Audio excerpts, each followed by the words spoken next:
Assalamualaikum warahmatullahi wabarakatuh. Selamat datang di channel Senyum Fatur.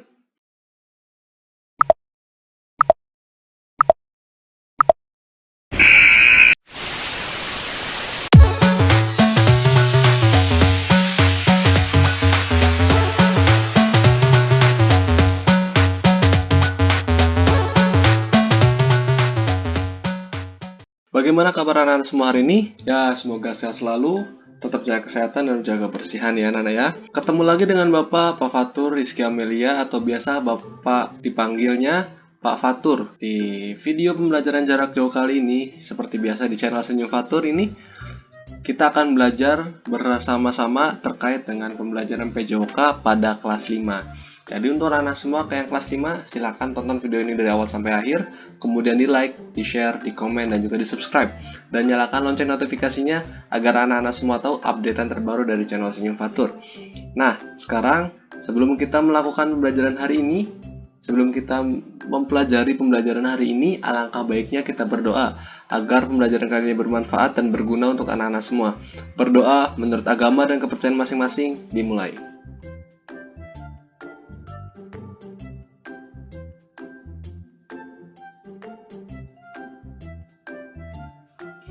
Berdoa cukup.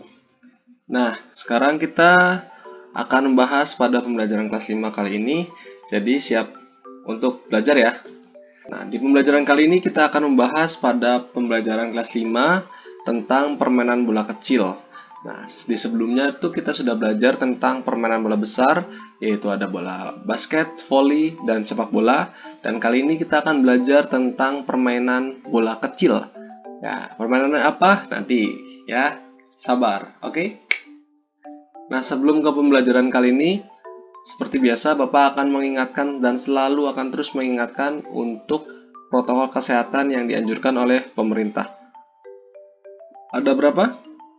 Betul, ada 5. Mau tahu bagaimana? Yuk kita tonton video berikut ini. Salam! Coronavirus atau yang lebih dikenal dengan COVID-19 adalah virus yang muncul di tahun 2019, lalu menyebar dengan cepat ke seluruh dunia dan menjadi pandemi. Perlu diupayakan langkah sistematis dan tepat untuk menahan laju penyebarannya agar tidak semakin meluas. Salah satunya dengan menerapkan protokol kesehatan secara disiplin oleh semua pihak.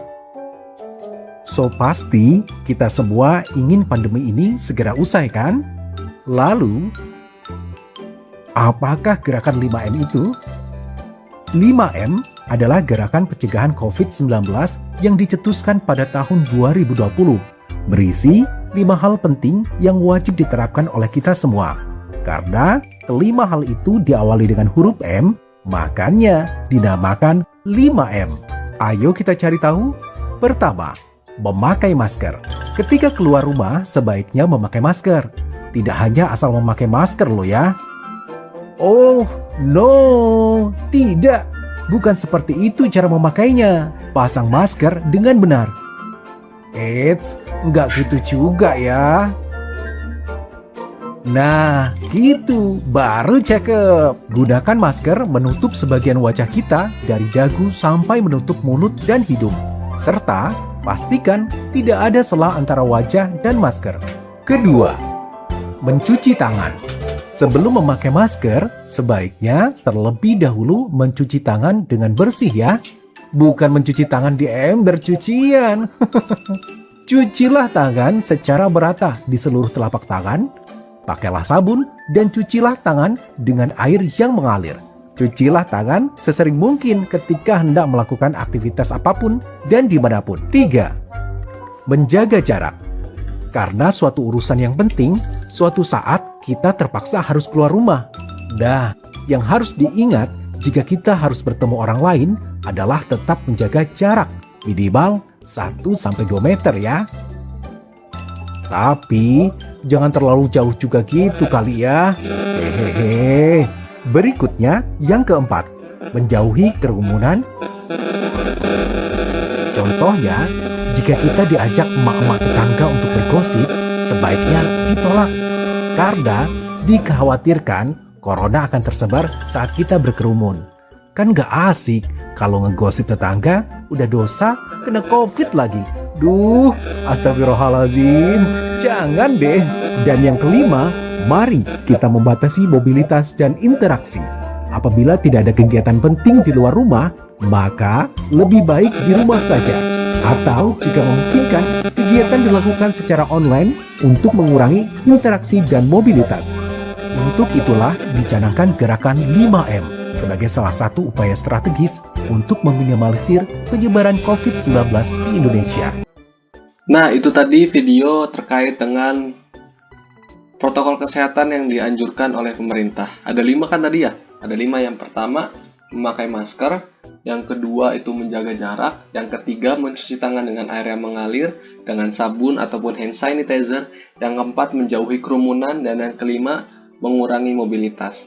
Nah, semua harus terus patuhi protokol kesehatan agar kita, keluarga, dan orang-orang di sekitar kita tidak terpapar oleh yang namanya penyakit COVID-19. Ya, semoga kita selalu sehat, semoga kita selalu bugar, dan semoga kita memiliki imun yang kuat. Oke? Nah, kita lanjut lagi ke pembelajaran. Tadi sudah dibahas, yaitu tentang pembelajaran permainan kasti, ya anak-anak ya. Nah, sekarang kita lihat gerak dasar lokomotor, non-lokomotor, dan manipulatif pada permainan kasti. Tujuannya itu yang pertama, siswa dapat menjelaskan kembali variasi gerak dasar lokomotor, non-lokomotor, serta manipulatif pada permainan kasti. Yang kedua, siswa dapat mempraktikkan variasi gerak dasar lokomotor, non-lokomotor, dan manipulatif dalam permainan kasti. Nah, itu dia tujuan dalam pembelajaran kali ini. Jadi anak-anak semua siap ya dalam melakukan belajar hari ini? Siap menerima materi dari Bapak? Untuk anak kelas 5, gimana suaranya? Kurang jelas nih. Mana nih suaranya nih? Ya, siap ya. Kita siap untuk menerima pembelajaran pada kali ini. Kita next tentang pengertian dari bola kasti itu sendiri atau permainan kasti. Kasti itu adalah salah satu jenis permainan yang menggunakan bola kecil dan beregu dalam memainkannya. Dalam memainkannya tersendiri ada beberapa unsur yang perlu dan harus diperhatikan, yaitu yang pertama unsur kekompakan, kemudian unsur ketangkasan, dan juga unsur kegembiraan. Nah, itu anak-anak semua, jadi unsur itu harus ada nih di permainan A3 tadi. Unsur kekompakan, ketangkasan, dan juga kegembiraan. Harus selalu gembira dan selalu bahagia, betul tidak? Nah, untuk permainan kasti sendiri dimainkan oleh 2 regu, yaitu yang pertama regu pemukul dan yang kedua regu penjaga. Jadi untuk anak-anak semua harus pahami nih pengertian bola kasti atau permainan kasti itu seperti apa, kemudian unsurnya ada 3 itu apa saja, dan juga 2 regu ada apa saja, pemukul dan juga penjaga. Betul ya? Betul atau betul? Nah, betul. Nah, sekarang kita ke materi selanjutnya, yaitu tentang ukuran lapangan. Ukuran lapangan sendiri itu ada 60-30 meter. Nah, untuk ukuran lapangan itu sendiri ada di 60-30 meter dengan dibatasi di dalamnya itu ada 5 meter untuk ruang penjaga dan sebagainya. Di situ terlihat ada A, B, C, D, E, F1 dan F2. A itu untuk ruang penjaga, kemudian B itu untuk ruang pemukul, C itu untuk ruang pelambung, D itu untuk ruang bebas, E itu tiang pertolongan, F itu tiang hinggap 1 dan 2, F1 dan F2 ya. Nah, nanti cara mainnya itu A itu untuk yang menjaga bola, kalau misalkan tidak terpukul. Kemudian B itu tempat yang memukulnya, C itu tempat yang melambungkan bolanya. Nah, untuk D itu untuk apa, Pak? Nanti D itu ketika finish.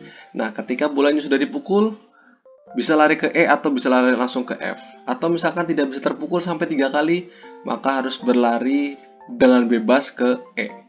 Paham ya? Kemudian nanti poinnya itu terdapat ketika sampai kembali di D.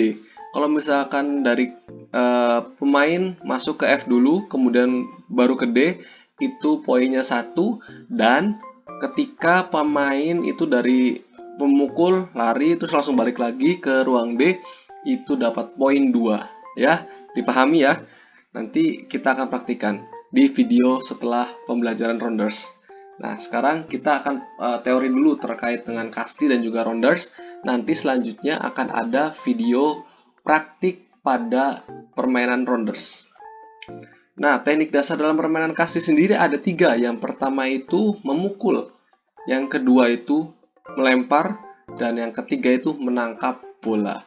Nah, ini teknik-teknik dasar yang harus dikuasai ketika kita bermain permainan kasti.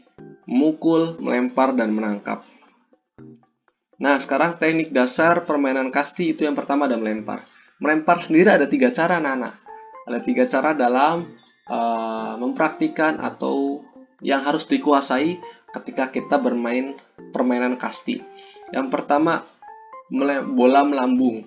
Nah, itu harus dikuasai. Caranya itu ada di foto yang ada di layar. Yang ada di layar itu 1 dan 2. Satunya dari belakang, kemudian dilemparkan ke depan. Nah, itu yang harus diperhatikan ketika melempar bola melambung. Kemudian yang kedua, bola mendatar. Terus bisa dilihat ya, lemparannya tidak tinggi, tapi ke depan. Ke depan, langsung ke depan. Kemudian yang ketiga, bola bawah. Nah, bola bawah bisa terlihat, jadi datar bolanya. Lemparnya ke bawah, diputar dari bawah. Baru lempar. Itu paham ya? Nah, itu tadi teknik dasar permainan kasti. Yang pertama ada melempar. Ada melempar bola melambung, bola mendatar, dan juga bola bawah. Kemudian yang kedua itu ada teknik dasar memukul. Nah, itu terlihat ada 1, 2, 3. Yang penting dalam memukul itu sebenarnya timing yang pas, fokus pada bola, dan juga berani dalam memukul. Nah, itu jadi anak-anak ketika bolanya dilempar, fokus ke bola. Kemudian timingnya pas ketika bola datang, pukul bolanya. Terus yang ketiga, harus berani pukul. Kena atau tidak kena harus berani. Nanti lama-lama akan terbiasa ketika kalian bermain permainan kasti. Nah, itu dia. Kemudian selanjutnya itu menangkap bola terutama ya. Nah, yang pertama itu ada bola melambung. Bola melambung seperti tadi kan ada lemparan melambung. Nah, sekarang penangkapnya juga ada caranya, bola melambung. Kemudian yang kedua itu ada bola mendatar.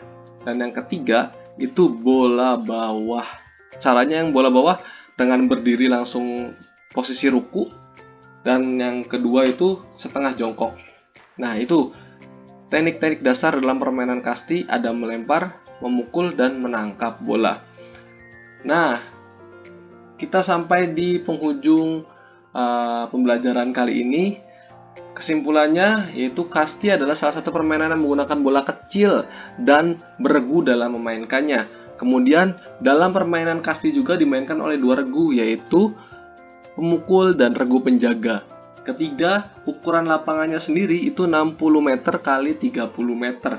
Dan yang terakhir, teknik dasar permainan kasti adalah melempar, menangkap, dan juga memukul. Nah, itu jadi harus dipelajari tentang kasti dan teknik-teknik dasarnya.